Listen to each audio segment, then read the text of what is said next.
Hi everybody, I'm going to be talking to you about chiles, and I'm going to be showing you some of Mexico's most popular dried chiles used in Mexican cuisine. Now some of these chiles are hot and some of them are mild. I have received a lot of comments and some of you want to try these chiles out, but you don't know how to use them and in what dish. And some of you are afraid of using them because you think that they're all hot and they're not. So that's what I'm going to be talking to you about today. And I'm going to show you step by step. Let's get started. Now the first chile that I'm going to show you today is the Chile Poblano. Now most of you are familiar with the Chile Poblano because these are the ones that we use when we make chile rellenos. Now the skin is a little tough and they're a little hard and they're not usually eaten fresh like this. We usually roast them first. If you were to leave this Chile Poblano hanging on the vine until it got nice and ripe, it would turn red. Now once they are red, you want to pick them and let them dry. And when they're totally dry, they become Chile Ancho. See? Now ancho means wide. Mexico is very good about changing the name from a pepper that is fresh to the same pepper once it's dried. See? That's why the name changes from Poblano to Ancho.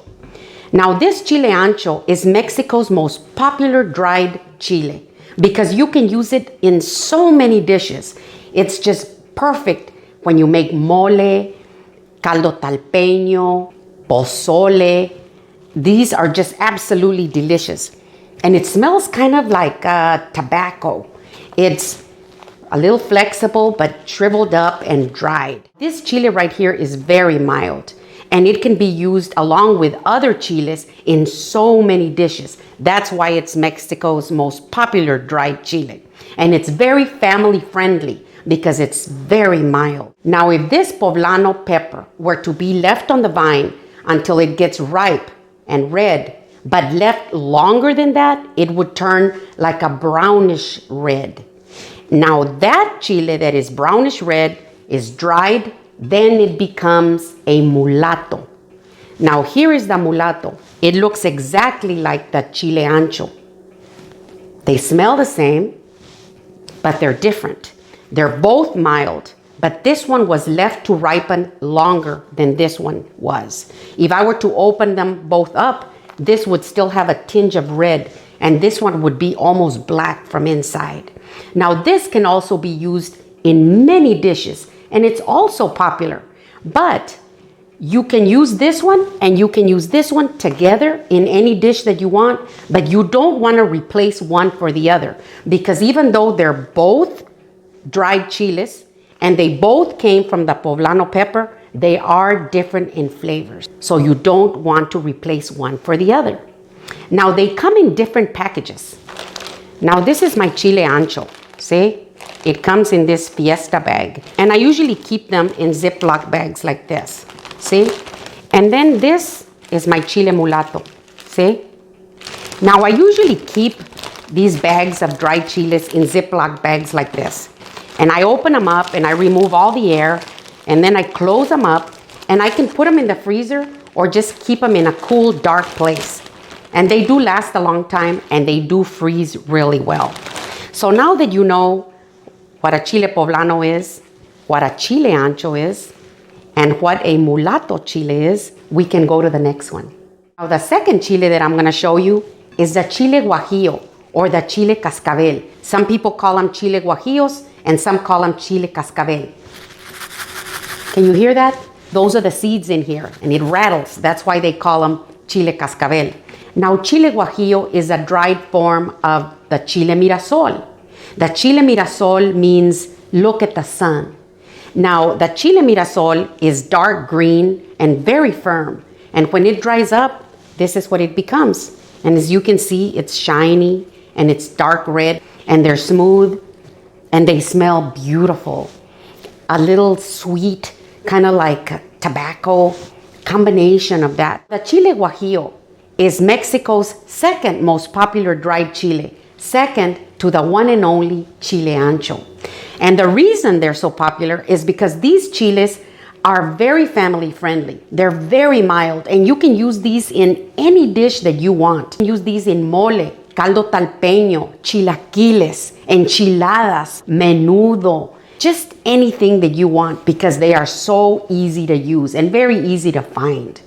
Now, what you want to do with the Chile Guajillo is you want to open it up and you want to remove all the seeds and the veins from inside because the seeds are usually bitter and the veins are hard to blend in the blender. So once you open it up and you rinse them out and they're nice and clean, you want to put them into hot water and let them hydrate in there for about 25 minutes or so. Then once they're real soft and pliable, you can put them into your blender and puree them. And then you can put them into your dish, whether it be mole or enchilada sauce or whatever you choose. So now that I have shown you the Chile Guajillo and told you all about them, we can go to our next chile. The next chile that I'm going to show you is the Chile Jalapeño. And I think that everybody knows what a Chile Jalapeño is. This is Mexico's most popular fresh chile. It was also adopted by Texas as the state pepper back in 1995. See? Now these chiles are kind of hard and firm, resemble the green bell pepper.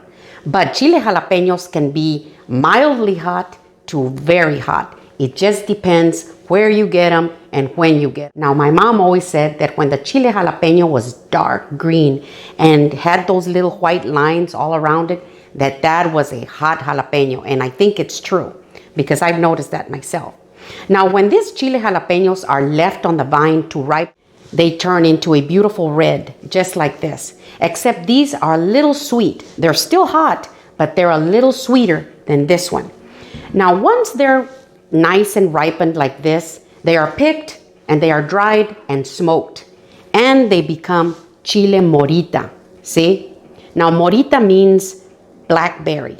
And this jalapeño right here was this jalapeño at one time. But when it's dried, it shrivels up and this smells absolutely beautiful because it's smoked. These are used in many Mexican dishes. You want to hydrate them and then you want to puree them, or you can chop them up and you can add them into your dishes to give your dish a nice smoky flavor. Now these Chile Moritas are the ones most commonly used to make Chipotle peppers in adobo sauce. These are the ones that are used to make these. Maybe you didn't know that. Now, if the chile that is red is left on the vine still a little longer, it gets kind of like a red brown, and that is dried and smoked, and then it becomes a chile chipotle. This smells beautiful too, and they're both the same, but this one was dried and smoked longer than this one was. What you want to do with these is you want to hydrate them, then you can chop them up and add them into your dish, or you can puree them and you can add them into your sauces. Now these chile chipotles, you want to hydrate them, you want to open them up and you can stuff them, or you can chop them up and add them into your favorite dish. So now that you know that the Chile Jalapeño went from this to this to this and then to this, we can go to our next chile. Now the next chile that I'm going to show you is the Chile Chilaka. Chile Chilaka is dark green and it's usually skinny and long like this, but they do grow curvy and you'll see them all different shapes and sizes, just like this. Now the Chile Chilaka is mildly hot and it is rarely eaten when it's fresh like this, but when it is, you want to chop it up and you can add it into your salsas or into cold salads. You can grill them, you can roast them and have them on the side with your favorite dish. Now, once the Chile Chilaka is dried, it becomes a Chile Pasilla. See? It goes from this to this. And the Chile Pasilla is also a very popular dried chile in Mexico. It smells beautiful, kind of citrusy, like tobacco. It also smells kind of chocolatey, like unsweetened chocolate. So it is one of Mexico's favorite dried chiles. I love the Chile Pasilla. Now what you want to do with these is you want to open them up, remove the seeds and veins, and then you want to hydrate it. Then you can puree it and put it into your favorite dish. You can make delicious mole, enchiladas. Once you grind it into a fine powder, you can use it as a seasoning to blacken fish. You can use it with your shrimp. You can use it to make all kinds of soups and stews. That is why this is one of Mexico's most popular dried chiles. So now that you know that the chile Chilaca becomes a chile pasilla, we can go to our next chile. Now the next chile that I'm going to show you is Chile New Mexico. Now Chile New Mexico is mildly hot. Sometimes you get some that are mild and sometimes you get some that are really hot. It just depends on the batch that you get. Now, Chile New Mexico comes from New Mexico because this is the dried form of the hatch chile. And we all know that the hatch chile is delicious, one of the best chiles. And Chile New Mexico is often confused with Chile California because Chile California is the Anaheim pepper. And the Anaheim pepper and the hatch chile look alike, but the Anaheim pepper is usually mild, even though sometimes you get one that has a nice kick to it. But the New Mexico chile usually is mild to hot, and you can make delicious red enchiladas with these. You can add these in and mix them in with your chile ancho or guajillo, and you can make delicious mole or stews and soups. You can grind them up into fine powder and use it as a seasoning when you blacken your fish or prepare shrimp, ceviche, or anything else that you want. So now that you've seen my Chile New Mexico, we can go to the next one. Now the next chile that I'm going to show you is Chile Puya. See? This Chile Puya looks like a baby guajillo. It feels the same, it looks the same, and it kind of smells the same. But the Chile Puya is nice and hot. Now, when I am preparing a dish and I want just a little bit of heat, I can get one or two of these and just throw it in there with my other chiles, and that will give my dish a little bit of heat. You want to remove the seeds and hydrate it, and then you put it into the blender along with your other chiles. These you can use when you're making casseroles or certain breakfast dishes like chilaquiles, menudo, stews and soups, enchiladas, just so many things. But these are just perfect when you want just a little bit of heat. Sometimes all it takes is just one or two. Now another chile that I want to show you is chile de árbol. See? Now this is fresh chile de árbol, and this is what they look like. And when they're dry, they look like these. See? This is fresh and this is dried. Now these are pretty hot. And these are very popular because these are the ones that we like to use when we're gonna make salsas. That's the salsa that we enjoy with our breakfast in the mornings. You can put it into your tacos. You can just do whatever you want. These are pretty hot, but they're very popular because they're delicious. These are chile serrano. I think that most people know what a chile serrano is.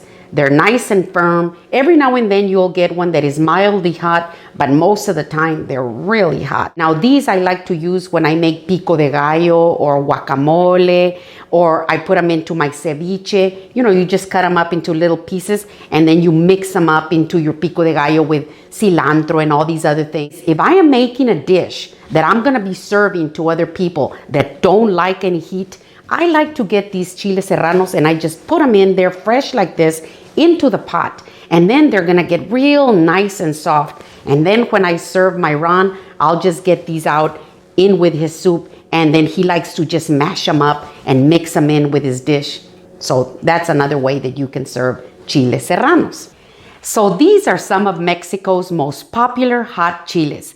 And now that I have shown you some of Mexico's most popular chiles, from fresh to dry and from mild to hot, maybe now you'll be able to try them out for yourself.